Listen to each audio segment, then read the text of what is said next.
the UR-110 e-learning module that covers the AC input configuration. We will cover the following topics.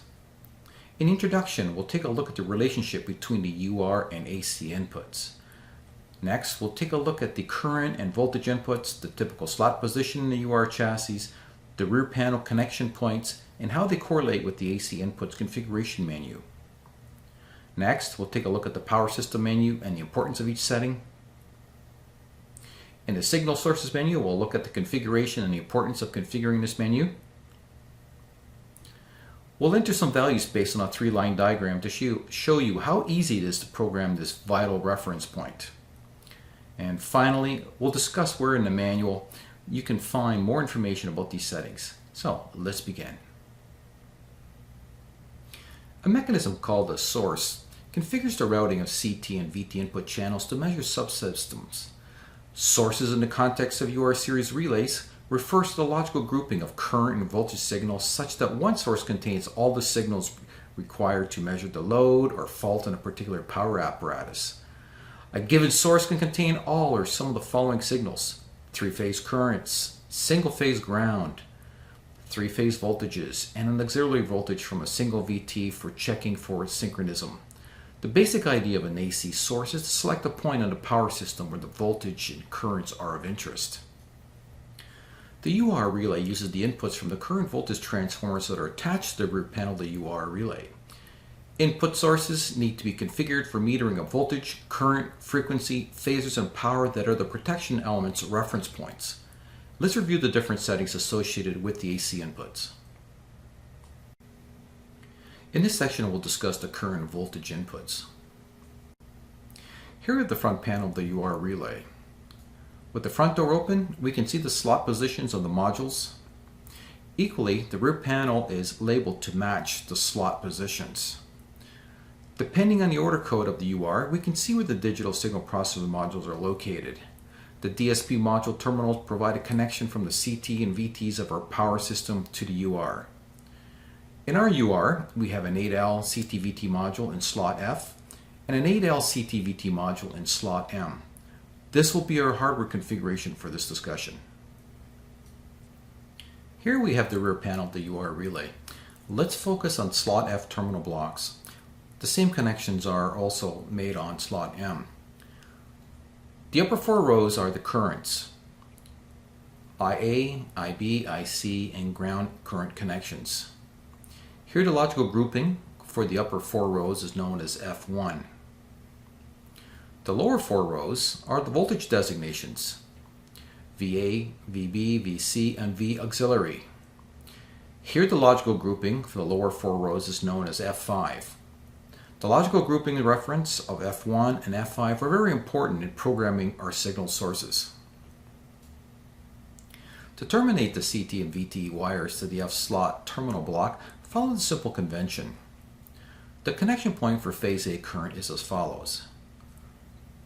Terminal 1A is the X1 connection for the 5 amp CT, with 1B being the X2 connection. If you are using a 1 amp CT, then 1C is the X1 connection and 1B is the X2 connection. The same connection reference is used for the other current connections for IB, IC, and I ground. The phase A voltage is as follows. 5A is the X1 connection, while 5C is the X2 connection. The same connection reference is used for the voltage connections for VB, VC, and a V auxiliary. Terminals 5B, 6B, 7B, and 8B are not used. The modules have no circuit associated with these terminals. To configure the AC inputs, go to the AC inputs located under the System Setup. Here in the online window, the AC inputs are not expanded. By clicking on the plus symbol, it will expand as shown in the offline window, displaying the current and voltage menus.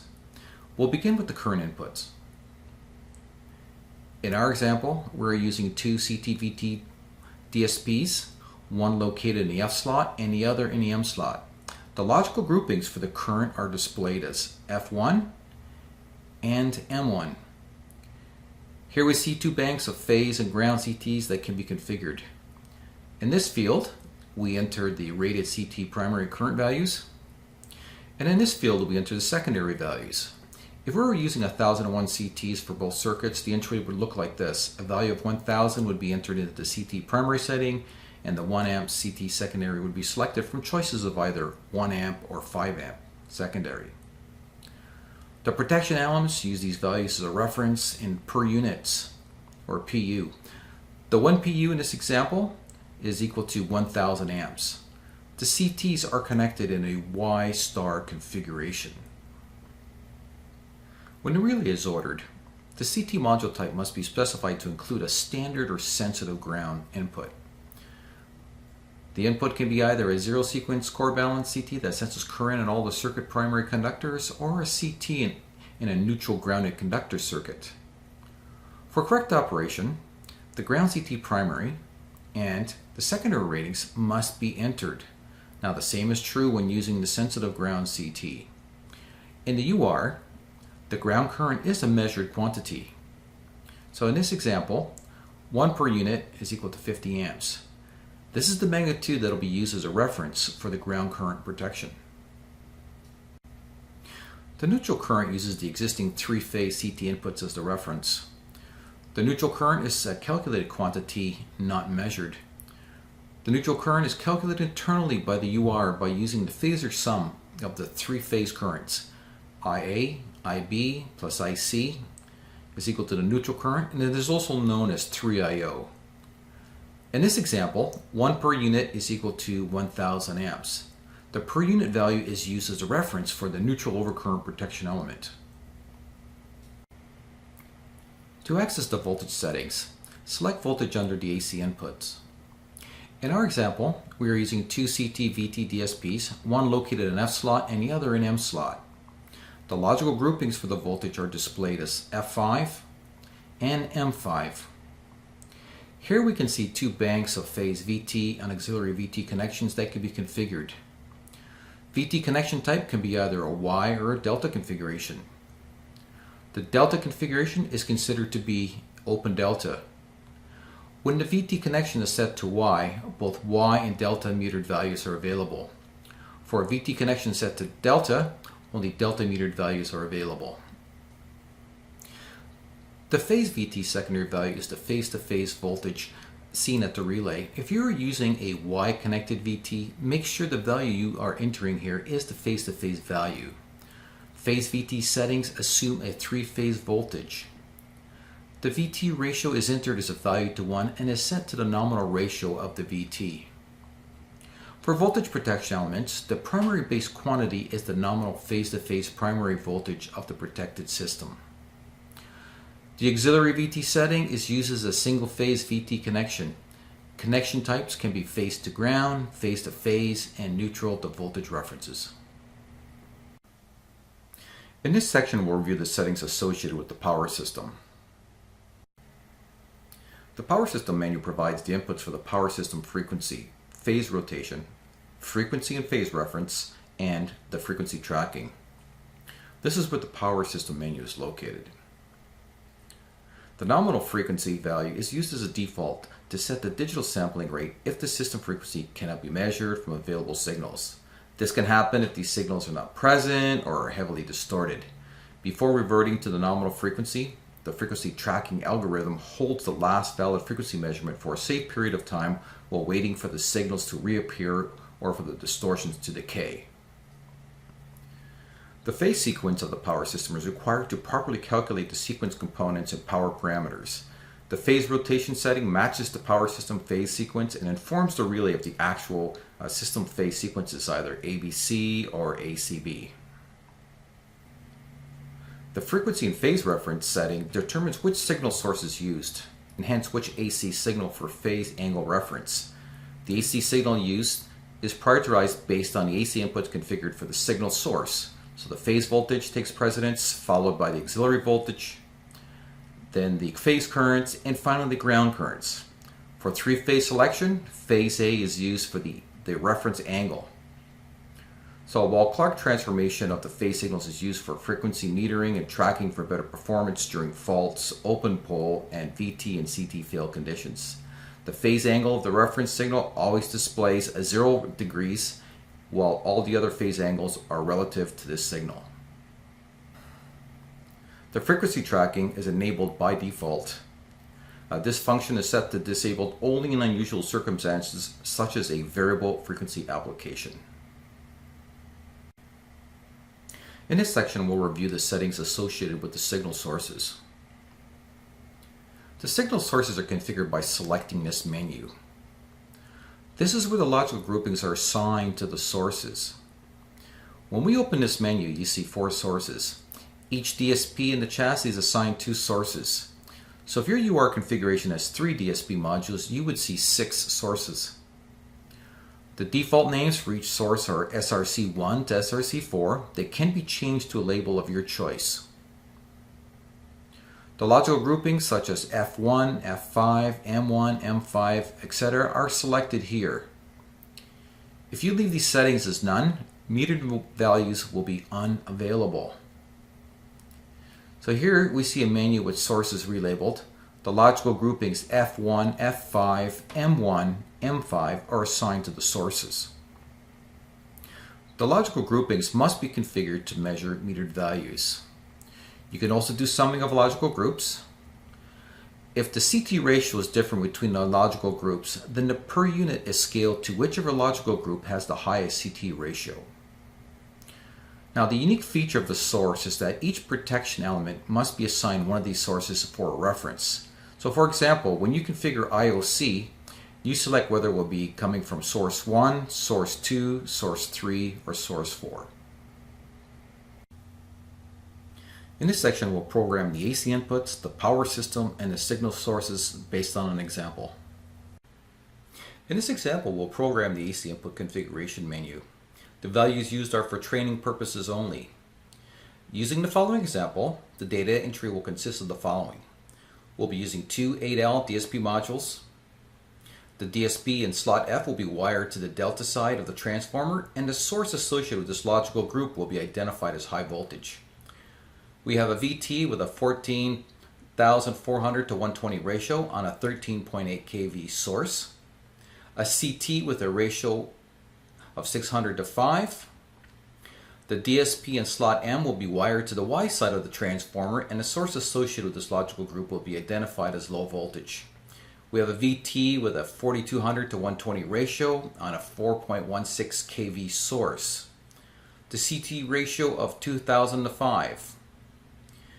We also have a ground CT with a ratio of 1200 to 5. And finally, the frequency and phase rotation. Let's go and program these values into the UR. To program our example, we'll go into the AC inputs. First thing we'll start off with is the currents. In here we have 3 transformers that we need to program. The first one was off the high side, which was a 600 to 5 CT.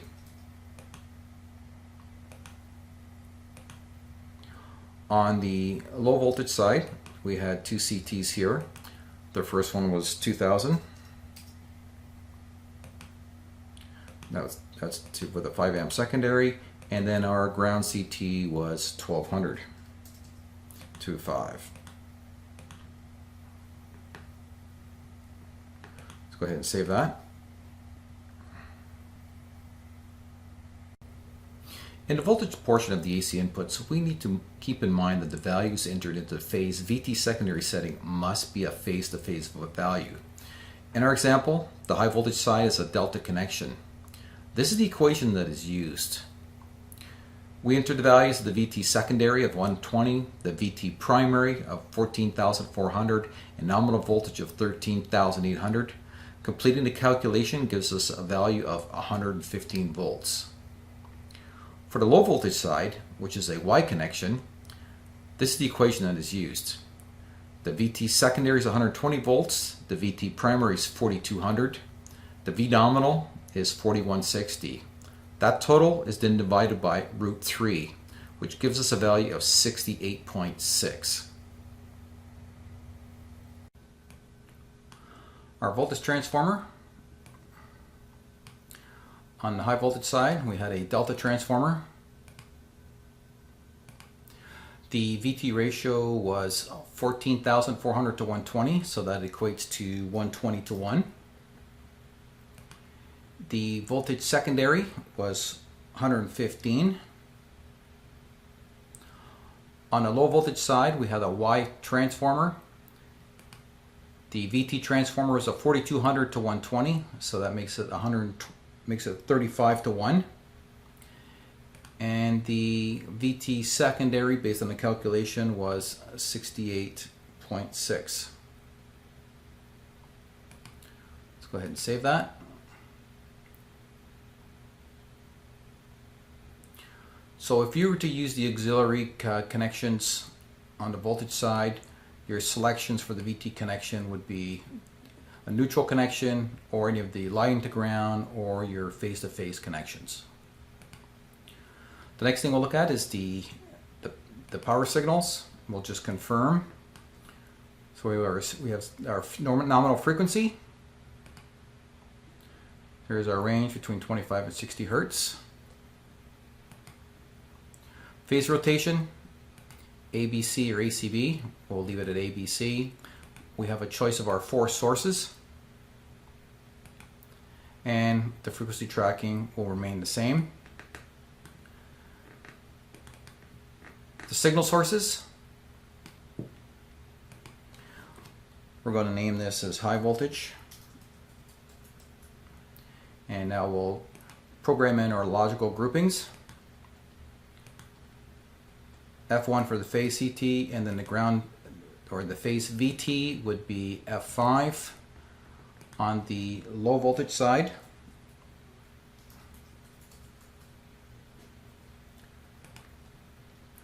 This is using the M slot modules. We also had a grounds CT. This will also have to be addressed as M1, and the phase VT is M5. If we were to sum in the third source, we can select the grouping as F1 and M1. Now let's go ahead and save that.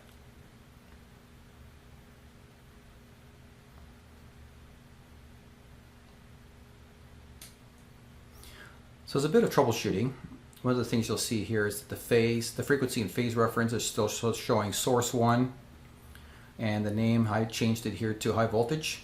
This will only be updated once you close down this menu. So let me close this, and I'll reopen up the power system. You'll see now that the naming convention here matches the frequency phase reference matches what is in the sources. So something to keep in mind when you're working with these different menus. Let's go ahead and verify our metered values. So we come to actual values, metering, source. Let's check our phase currents. So here we can see our 3 different sources that we labeled earlier: the high voltage, the low voltage, and the sum. We can see our magnitudes and RMS, and then phasor values and our sequences. You can see here that the summing is the sum of the 2 magnitudes in the RMS. Alright, next we'll take a look at the ground current. The ground current was only available on the low voltage side, so this is why we're only seeing one source being displayed here. And let's take a look at the phase voltages. So here we have our high voltage side and the low voltage side. Our high voltage side was just the delta reading. So we're seeing our line to neutral, our phase to phase, and the sequences. You can see on the delta, we're just getting delta readings. On the Y side, we're getting both line to ground and line to line values.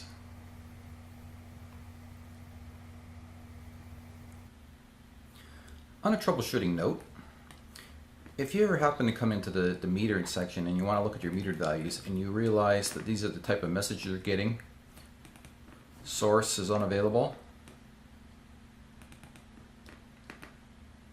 this is an indication that your signal sources are not programmed.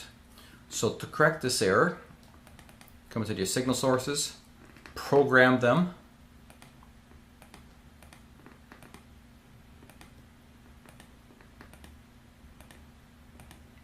With the appropriate logical groups.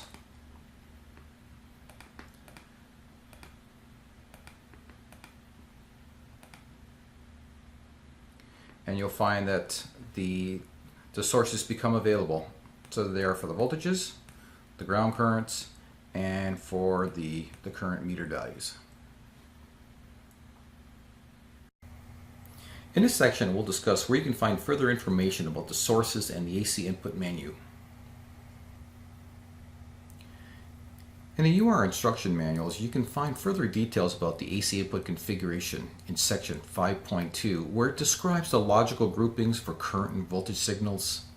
In section 5.5, it describes the input section and value range for the AC input menu, power system, and signal sources.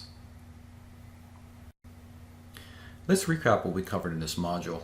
The CT primary and secondary values must match the ratio of the CTs in your system to get accurate measurements. When entering values for the phase VT secondary values, they must be a phase-to-phase value. The reason for entering a phase-to-phase value is that the voltage protection elements are using these values as the reference. If the signal source entry is set to none, you will not be able to view any metered values associated with that logical group. When summing CTs, the CT with the highest CT ratio is used as the reference value for your 1 per unit. In the UR, if you have a menu open and a reference label has been changed to another menu, it will not automatically update the label in the menu you have open. It will only refresh the name once you close and reopen the menu. The phase reference determines which source will be used for a 0-degree phase angle. The voltage VA is the 0-degree reference when it's available. We have reached the end of this module, and I want to thank you for watching.